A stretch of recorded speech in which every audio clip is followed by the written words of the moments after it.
Today on the CTV News at 5, federal officials shut down the XL slaughterhouse in Brooks linked to a massive E. coli recall. Plus, reaction to the Piikani First Nations chief appealing her suspension to the federal courts. And rugby's a tough sport, why it could get tougher for the U of L Pronghorns.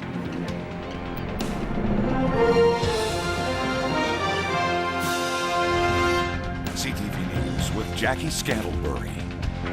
Good afternoon. Hours after the XL Foods plant in Brooks was shut down by federal officials, the recall of potentially tainted beef has expanded again. Right now, the slaughterhouse in Brooks is under the control of the Canadian Food Inspection Agency. And as Janet Dirks reports, it has consumers and workers worried.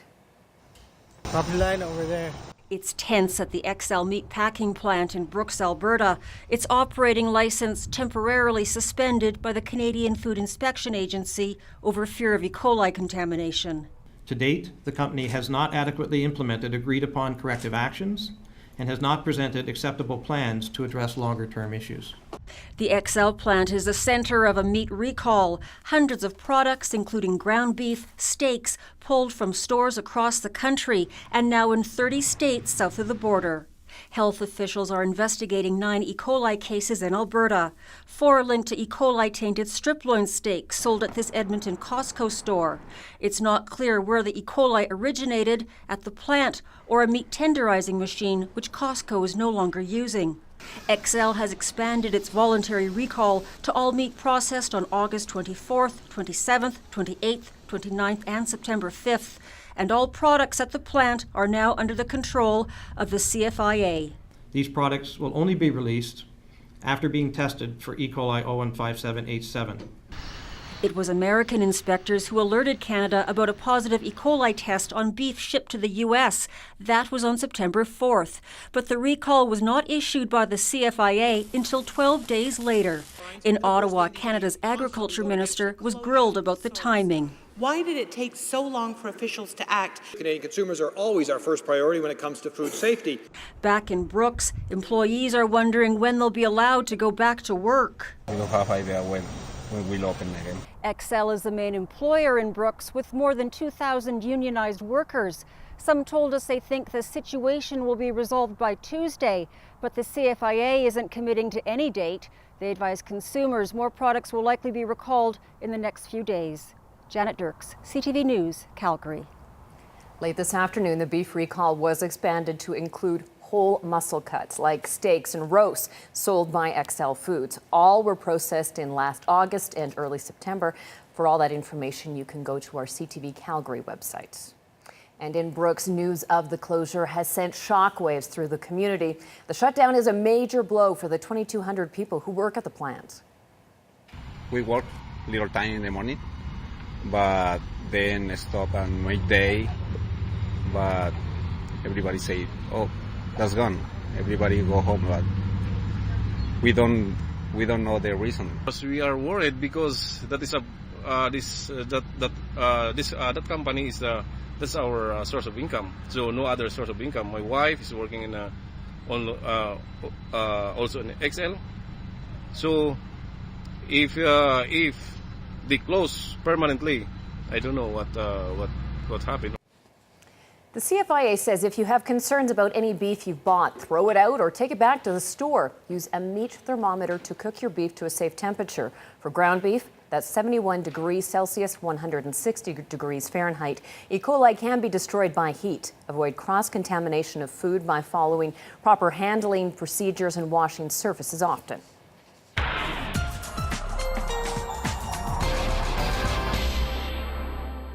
Dory Rossiter, we have a nice weekend in store, but that's all going to change. Yeah, we've talked about the other shoe dropping for a couple of days now, and it looks like Tuesday, late Monday into Tuesday is when the weather is going to change. We're going to get a little chilly. We're going to get a little damp. I'll tell you how damp and how chilly in just a couple of minutes. Thanks, Dory. Suspended Pagani chief Gail Strikes with a Gun was back in a Calgary courtroom today, filing a court application aimed at getting her job back and overturning a suspension imposed by band council. Strikes with a Gun was suspended for 30 days for inappropriate conduct and conflict of interest. Yesterday, the Alberta courts denied her application to lift an injunction that prevents her from entering the band offices, and now she's going to the federal courts. But the band council is standing firm with its decision and says it won't be drawn into a public debate over the suspension. Terry Vogt reports. Dominic Croshoe has set up a teepee outside the band office, protesting the suspension of Pagani chief Gail Strikes with a Gun. Croshoe waves copies of a band bylaw that he says proves only band members have the power to remove a chief. It is not possible, therefore, for a group of Pagani councillors to change the composite of council without first going to the membership. But members of band council maintain under their customs they do have the authority to impose suspensions, pointing out they've imposed similar sanctions against 4 other councillors since the last election a year and a half ago. They say when someone steps out of line, council has to take disciplinary action, adding no one, not even the chief, is above the law. But Strikes with a Gun contends the band council has overstepped its authority. The things that I'm going to be doing is filing, an appeal on the grounds that, I have a responsibility as the chief of the Pagani First Nations to uphold our Pagani Nation custom election bylaw, which I feel was violated not only by the council members but by, the justice system. The suspension and chief's refusal to accept it have divided members of the band. There's even a petition going around. Some band members say it's hurting everyone. Again, we're caught in a turmoil right now where we're butting heads with one another and nothing's being solved. Money's leaving the reserve right now as we speak. The acting chief and members of band council are declining to do any interviews. They say as far as the council is concerned, it's business as usual, and they want to focus on the band issues. The band council says the suspension is showing good governance because they're trying to end inappropriate conduct and conflict of interest on the reserve. They say all the public attention is, quote, unfortunate, adding they're trying not to add fuel to the fire. Terry Vogt, CTV News, on the Pagani Nation. Band council says when the suspension ends next Friday, they hope the chief will come back and be part of the team. Well, the province of BC has reached a tentative agreement with its public service employees. The deal covers approximately 26,000 members working in a range of jobs, including healthcare, public safety, and social service and education. The 2-year agreement boosted wages by 4% for the BCGEU. Well, the NDP's municipal affairs critic says the government has no right telling municipalities how to spend their money. Duron Bilius is in Lethbridge this weekend. He's calling on Alberta's Conservative government to facilitate longer-term planning for municipalities and to think seriously about planning for the future of Alberta. Bilius says money handed out through grants should be trusted to the towns and cities, not checked in on, as suggested by Transport Minister Rick McIver last week. This is going a little far, in my opinion. I mean, municipalities rely on dollars from the province, but they're elected officials and have a good sense of what they need to use their dollars on. And so, having the provincial government saying, we're going to improve one project and not approve another, that should be the decision of the municipalities. Speaking of money, Lethbridge police are hoping to return an envelope full of cash to its rightful owner. September 10th, sometime between 1 p.m. and 1:40 in the afternoon, an envelope of money was found at the Fairway Plaza McDonald's. When no one came to claim it, staff turned it into police. The owner will have to identify the bank name on the envelope, the amount of cash, and provide a receipt as well. To claim the money, you can contact Lethbridge Police. Officers do want to thank, though, McDonald's staff employees for having the honesty and integrity to turn the envelope in. A judge has dismissed an application to throw out evidence from border officials who were involved in a large cocaine seizure 20 months ago. 36-year-old Jacob Fair was charged in January of 2011 after officers found nearly $200,000 worth of cocaine in a secret compartment in his vehicle.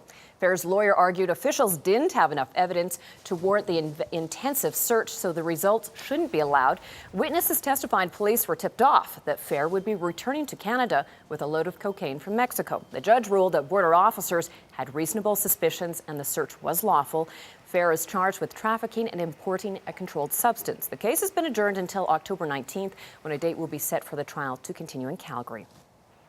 Well, if you're checking out Lethbridge's new and improved Bridge Drive, make sure you're aware of the new speed limit as well. A number of drivers were ticketed for speeding in the first couple of days of the road's reopening. The new posted speed limit, 60 kilometers per hour. City officials say the previous speed of 80 kilometers per hour was set following standards in place at that time, but need to be brought up to date. According to those standards, the roadway can only safely support posted speed of 60 clicks per hour. It's a milestone for one of Lethbridge's most popular outdoor races. It's the 25th annual Run for the Pumpkin. Last year, more than 300 kids registered in the youth categories, another 150 in the teen and adult legs of the race. The run features a 2, 5, and 8 kilometer run through Nicholas Sharon Park. At the finish line, you guessed it, a great big pumpkin is there for you to take home. Lethbridge College cross-country coach Bertil Johnson started the Run for the Pumpkin 25 years ago as a way to promote health and wellness in schools. He says the 25th will be a special one for him. It's been a good ride. I mean, I've been on a good trail, and it's been cross-country, and it's been positive, and I'm very thankful for all the support we've had in the community with all the coaches in the schools. There's been many vice principals and principals who are pushing in the schools as well, so it's been very positive. The first race goes tomorrow morning, 8 a.m. at Nicholas Sharon Park. Lethbridge's fall leaf collection program is set to get underway. Bags should be placed at the same location as your waste is collected, either in the front or back alley, but away from your waste collection cart. Bags must be out for collection by 7 a.m. Monday morning to guarantee pickup. The city has posted more information on their website, lethbridge.ca/waste and recycling. One of southern Alberta's border crossings will be closing for the season this weekend. The Chief Mountain Port of Entry will close 6 p.m. Sunday, September the 30th. The crossing is located on the southeast corner of Waterton Lakes National Park. The Canada Border Services Agency says more than 98,000 travelers entered Canada at Chief and Waterton.